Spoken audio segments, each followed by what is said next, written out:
Yang Kristen pernah nggak sih kepikiran kenapa ya Tuhan Yesus itu harus mati di kayu salib buat tebus dosa kita? Kita tahu kalau dia sekarang udah dibangkitkan dan sekarang udah bersama Allah Bapa di surga. Tapi kenapa harus darah Yesus yang bisa menebus dosa? Kenapa nggak pakai hal lain aja selain darah gitu?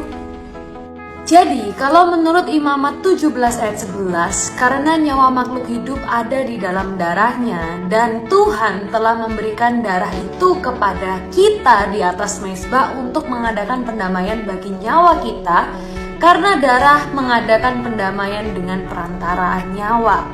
Jadi dari ayat ini kita tahu kalau Tuhan sudah menetapkan darah sebagai jalan pendamaian atas dosa-dosa manusia.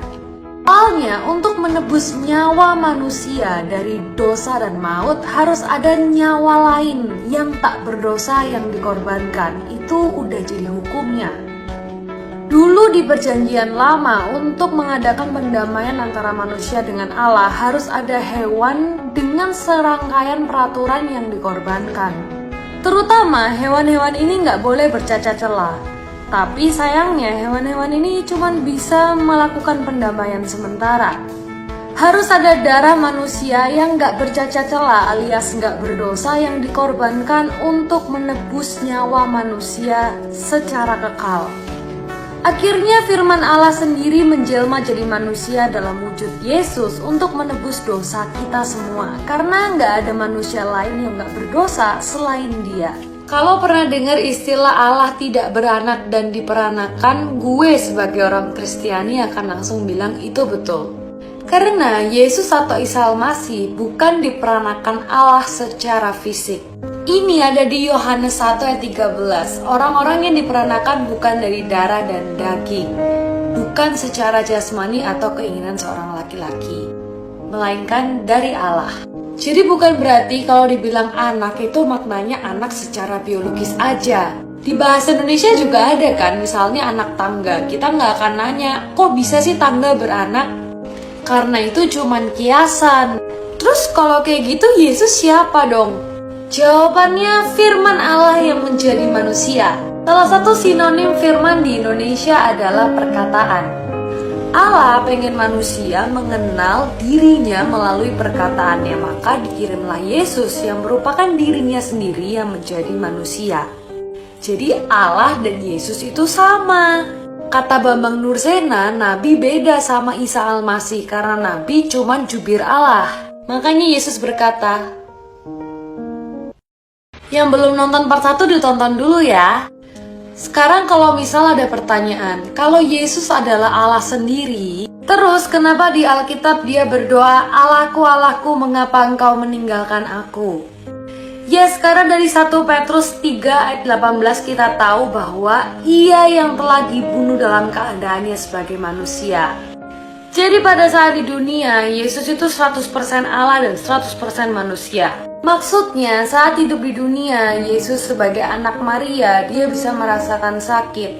Saat dia dicambuk dan disalib, dia bisa merasakan semua kesakitan itu. Jadi kalau kita sebagai umat Kristen berdoa, jangan pernah bilang, Tuhan gak pernah ngerasain apa yang gua rasain di dunia ini. Salah, Tuhan udah pernah ngerasain semua sakit dari hidup di dunia.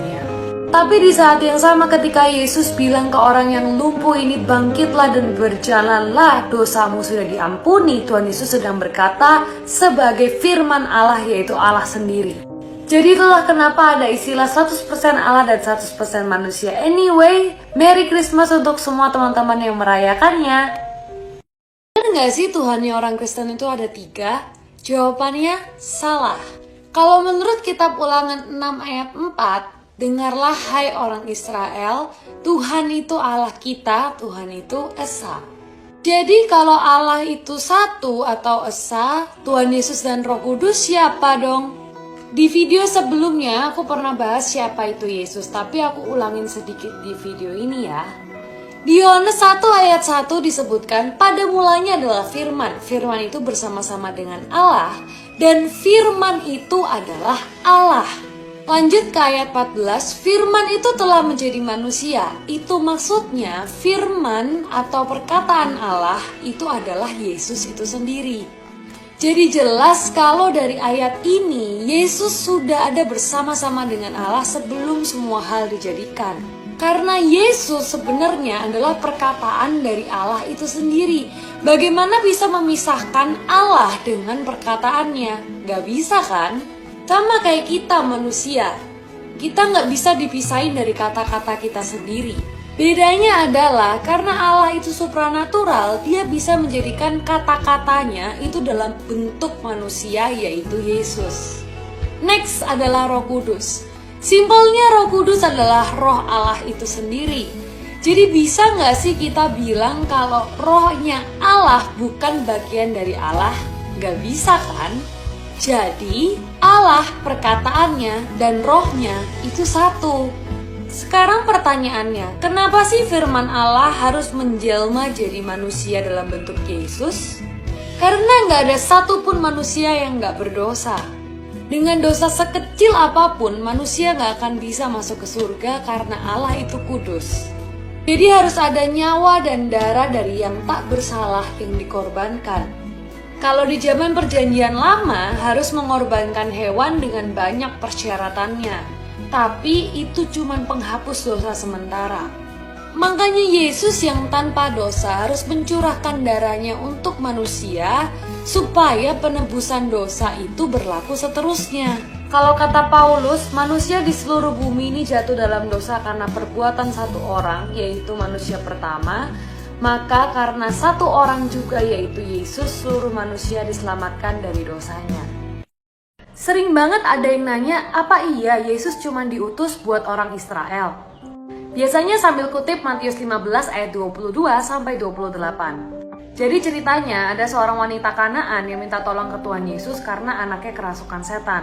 Singkatnya, jawaban Tuhan Yesus di ayat yang ke-24, aku diutus hanya kepada domba-domba yang hilang dari umat Israel. Meskipun pada akhirnya Tuhan Yesus tetap menolong wanita tadi, tapi jawaban Tuhan Yesus di ayat sebelumnya menimbulkan pertanyaan.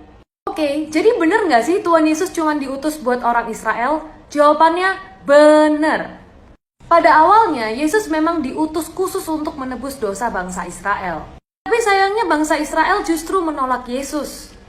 Yohanes 1 ayat 11 bilang ia datang kepada milik kepunyaannya, tetapi orang-orang kepunyaannya itu tidak menerimanya. Makanya karena keselamatan itu ditolak di Roma 11 ayat 11b mengatakan, tetapi oleh pelanggaran mereka keselamatan telah sampai ke bangsa-bangsa lain. Jadi sekarang keselamatan itu udah diperuntukkan bagi semua bangsa.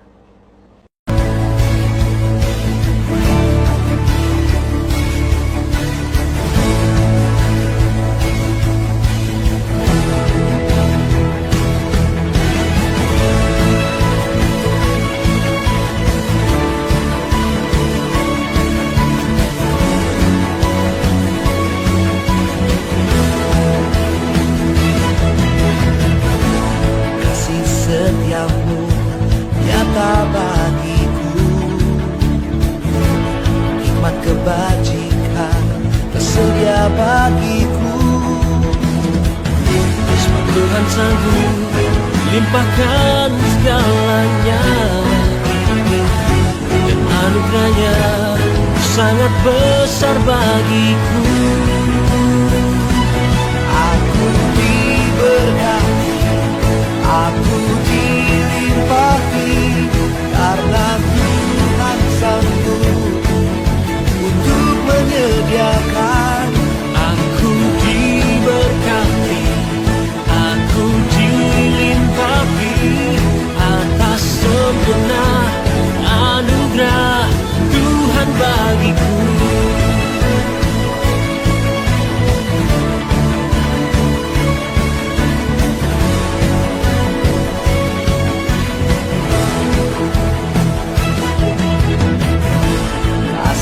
Setiapmu nyata bagiku, hikmat kebajikan tersedia bagiku. Tuhan sanggup limpahkan segalanya, dan anugerahnya sangat besar bagiku. Aku diberkati, aku dilimpahi, karena Tuhan sanggup untuk menyediakan. Aku diberkati, aku dilimpahi atas sempurna anugerah Tuhan bagiku.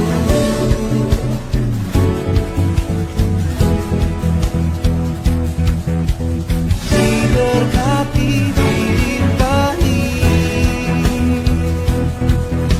sempurnanya anugerah-Mu selama-lamanya. Aku diberkati, aku dilimpahi, karena Tuhan sanggup untuk menyediakan.